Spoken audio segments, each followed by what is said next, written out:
नमस्कार। जैसा कि आप लोगों को पता है, हम अपने इस चैनल पर तैयारी कर रहे हैं टारगेट एनटीए नेट जेआरएफ 2021 की। तो दोस्तों, इसी के तहत हमने एक वीडियो को डिस्कस कर लिया है। अगर आपने अभी तक उसे नहीं देखा है तो आप उसे भी देख सकते हो। वीडियो का लिंक आपको डिस्क्रिप्शन बॉक्स में मिल जाएगा। हाँ, अगर आप लोग हमारे टेलीग्राम ग्रुप के साथ अभी तक नहीं जुड़े हो तो आप हमारे टेलीग्राम ग्रुप के साथ भी जुड़ सकते हो, जहाँ पर आपको नई नई पीडीएफ और इतिहास की पीडीएफ मिलती रहती हैं। तो चलिए आज की वीडियो को शुरू करते हैं। तो पहला प्रश्न है, पारसी नाटक कैसे होते थे? तो इसका जो सही जवाब होगा तो वो होगा व्यावसायिक। अगला प्रश्न है, भारतेंदु जी का प्रथम मौलिक नाटक कौन सा था?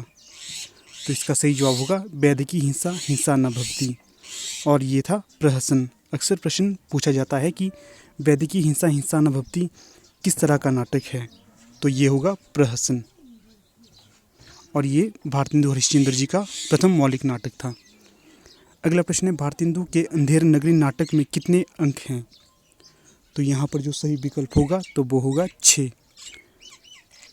अगला प्रश्न है, सखी हाँ श्याम रंग रंगी काव्य पंक्ति किसकी है?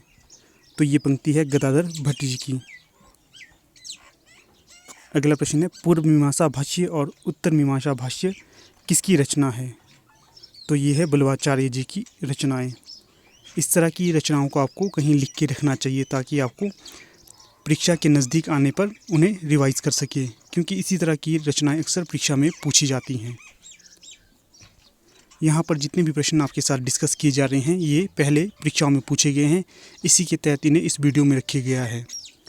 अगला प्रश्न है 6, भक्ति काल को प्रथम नवजागरण काल किसने कहा? तो इसका सही जवाब होगा बच्चन सिंह ने।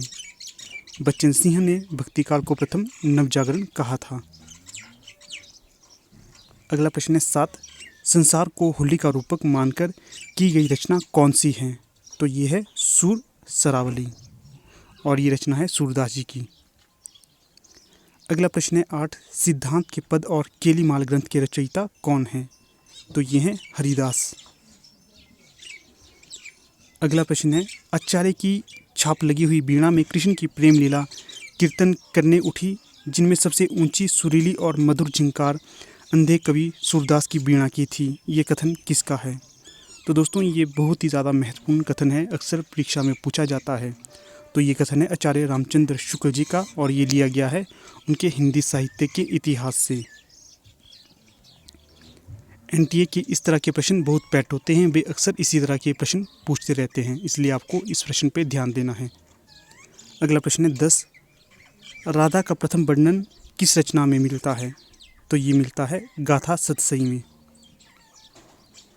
अगला प्रश्न है 11, सूरदास की रचना के समय रूपकों की वर्षा होने लगती है, ये कथन किसका है?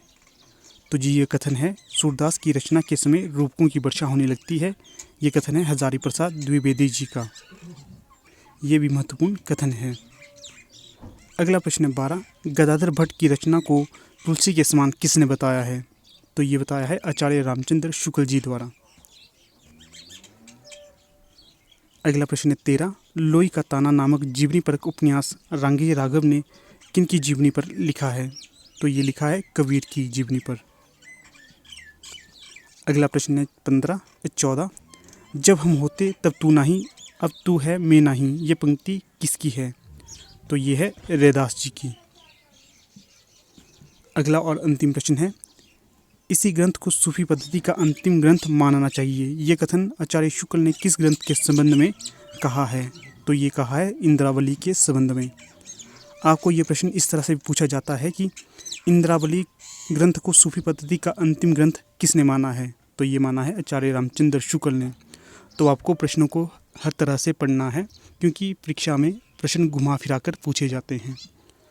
तो ठीक है दोस्तों, आज की वीडियो का समापन यहाँ पर हो जाता है। अगर आप लोगों को ये वीडियो अच्छी लगी तो इसे लाइक शेयर और चैनल को सब्सक्राइब जरूर करें। जल्द ही हम आपके समक्ष एक नई वीडियो लेकर आएंगे, तब तक के लिए धन्यवाद।